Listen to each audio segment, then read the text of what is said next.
এতিয়া কোৱা অসমীয়া গৌবেগ তাৰ দম আছে, কোৱা এতিয়া তাৰ সাহস আছে। সকলোকে কৈছো, যোনে আমাৰ মানুহক মাৰিছে কিন্তু এটা এটা কোবৰ কিন্তু হিচাপ লোৱা হ'ব। তোমালোকে দেখিছিলা নেকি? আছিলা দিনত? ইয়াতে দিনত আছিলা নেকি? কাম কৰা মানুহ আৰে অসমীয়া গৌবেগ কোনে দিলে? আছামিজ গৌবেগ বুলি কৈছে হা? দোকান বন্ধ খোলা আছিল নে বন্ধ আছিল? কাজিয়াৰ সময়ত 5টাত খোলা, এইবিলাক চব 5টা বজাত খোলা। নতুন গুণ্ডা ওলাইছে ইয়াতে, গুণ্ডাবি ঠিক হৈ যাব। আমাৰ মানুহক মূৰ ফটাব। এতিয়া কোনোবাই কওক অসমীয়া গৌবেগ কাৰ সাহস আছে? কওক অসমীয়া গৌবেগ কোনে ক'বলৈ বিচাৰিছে? কওক কাৰোবাৰ যদি সাহস আছে কওক এতিয়া অসমীয়া গৌবেগ। আমাৰ স্পষ্ট কথা, থলুৱা খিলঞ্জীয়া মানুহৰ দপদপনি দিব লাগিব। এইখন অসমত থলুৱা খিলঞ্জীয়া মানুহৰ প্ৰভুত্ব বিস্তাৰ হ'ব লাগিব। এইখন অসমত কোনোবা বহিৰাগতই যদি অসমীয়া গৌবেগ দিয়ে, অসম গৌবেগ দিয়ে, এই কথাটো আমি কিন্তু কোনো কাৰণতে মানি ল'ব নোৱাৰোঁ। এই যি ঘটনাটো, এই ঘটনাৰ মূল কেন্দ্ৰবিন্দু হ'ল আপোনাৰ পিছফালে থকা এই দোকানখন। আমি কিন্তু হাতত আৰু পিন্ধি ৰখা নাই, আছে হেংদাং লোৱা নাই, ল'লে হেংদাং ৰক্ষা নাই। জয় অসম। এতিয়া কোনোবাই অসমীয়া গৌবেগ দিয়ক, আমি চাবলৈ বিচাৰিছোঁ কাৰ ইমান দুঃসাহস আছে। ইয়াতে দিয়ক কোনোবাই অসমীয়া, আমি ইয়াতে থিয় হৈ আছোঁ। এতিয়া 5জন মানুহৰ ওপৰত বৃহৎ সংখ্যক অসমীয়া লোকে যেনেকুৱা ধৰণে প্ৰহাৰ কৰিলে, সাংবাদিকক মাৰপিট কৰিলে, মূৰ ফটাই দিছে সাংবাদিকক। ইমান দুঃসাহস এইখন অসমত, আৰু আমি কি হাতে হাত ধৰি বহি থাকিম বুলি ভাবিছে কোনোবাই? অসম জাতীয়তাবাদী যুৱ ছাত্ৰ বুলি আমি স্পষ্টকৈ ক'বলৈ বিচাৰিছোঁ, এইখন অসমত অসমৰ থলুৱা খিলঞ্জীয়া মানুহৰ প্ৰভুত্ব বিস্তাৰ হ'ব লাগিব। এইখন অসমত অসমৰ থলুৱা খিলঞ্জীয়া মানুহৰ দপদপনি চলিব। এই চেৰাপাতি যিটো ঘটনা সংঘটিত হ'ল অতিকৈ দুৰ্ভাগ্যজনক কথা। কেইজনমান ব্যক্তিক, অসমীয়া ব্যক্তিক এই অঞ্চলৰ কিছুমান অনা অসমীয়া ব্যক্তিয়ে জোৰ জবস্তি তেওঁলোকক মাৰধৰ কৰিছে। ইয়াৰ উপৰিও সাংবাদিকক তেওঁলোকক প্ৰহাৰ কৰা পৰিলক্ষিত হৈছে, মূৰ ফটাই দিছে। ইয়াৰ উপৰিও আমি খবৰ পাইছোঁ যে পুলিচ বিষয়া পৰ্যন্ত আহত হ'বলগীয়া পৰিস্থিতিৰ সৃষ্টি হৈছে। এইখন অসমত অনা অসমীয়াসকলৰ দপদপনি ইমান বেছি কেনেকৈ হ'ল?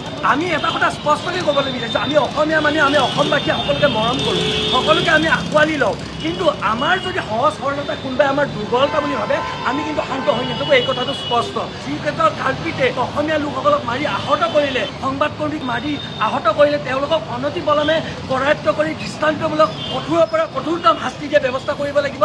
অন্যথা কিন্তু আমি কিন্তু অসমবাসী ৰাইজৰ সহযোগত আমি অসম জাতীয়তাবাদী যুৱ ছাত্ৰ পৰিষদে এই অঞ্চলত সমগ্ৰ যাতায়াত পৰিৱেশ, দোকান পোহাৰ, ব্যৱসায়িক প্ৰতিষ্ঠান স্তব্ধ কৰি দিবলৈ আমি বাধ্য হ'ম। আমাৰ পিছফালে থকা এই নিচাযুক্ত দ্ৰব্য পোৱা এই স্থানটোৰ ওপৰত কেন্দ্ৰ কৰি আজি গোটেই কাজিয়াখন সংঘটিত হৈছিল। কিছু সংখ্যক লোকে এই নিচাযুক্ত দ্ৰব্য পোৱা এই স্থানটো বন্ধ কৰিবলৈ আহিছিল। তেতিয়া এই অঞ্চলৰ কিছুসকল এওঁলোকে পুহি থোৱা এই ভেৰণীয়া গুণ্ডাই সেই কেইজনমান অসমীয়া লোকক বৰ বেয়াকৈ প্ৰহাৰ কৰিলে।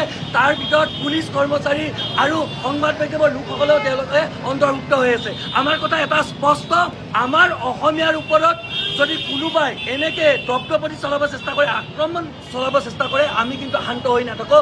এইখন অসম আমাৰ অসম।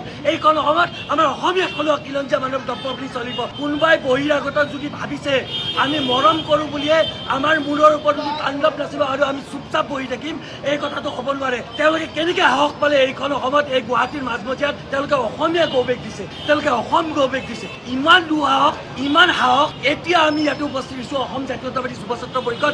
এতিয়া কাৰোবাৰ যদি দুঃসাহস আছে, আমি স্পষ্টকৈ কৈছোঁ, কাৰোবাৰ যদি সাহস আছে এতিয়া কোনোবাই দি দেখাওক অসমীয়া গৌবেগ। এটা কথা স্পষ্ট, যদি আৰক্ষী প্ৰশাসনে আৰু চৰকাৰে যদি এই কাল্পিতকেইটাক কিন্তু যদি কৰায়ত্ব নকৰে অনতি পলমে, আমি কিন্তু শান্ত হৈ নাথাকোঁ। আমি অসমবাসী ৰাইজৰ সহযোগত আমি বিভিন্ন দল সংগঠনে কিন্তু এই অঞ্চলৰ পৰিৱেশ স্তব্ধ কৰি দিবলৈ আমি কিন্তু বাধ্য। গুৱাহাটী মহানগৰীত যিটো দুৰ্ভাগ্যজনক ঘটনা সংঘটিত হ'ল, সঁচাকৈ আজি এজন অসমীয়া হিচাপে আমি অত্যন্ত দুখ প্ৰকাশ কৰিছোঁ। গুৱাহাটীৰ চেৰাপাতিত কেইজনমান অনা অসমীয়াই অসমীয়াৰ ওপৰত প্ৰহাৰ কৰা এক ঘটনা পৰিলক্ষিত হোৱা আমি সামাজিক মাধ্যমত দেখা পালোঁ। তাৰ পাছত এতিয়া আমি তাতে উপস্থিত হৈছোঁ। সেই দোকানবোৰত আমি সোধপোছ কৰিছোঁ যে কোনে অসমীয়া গৌবেগ দিছিলে, কোনে আমাৰ অসমীয়া ডেকাসকলক তেনেকৈ প্ৰহাৰ কৰা দুঃসাহস কৰিলে।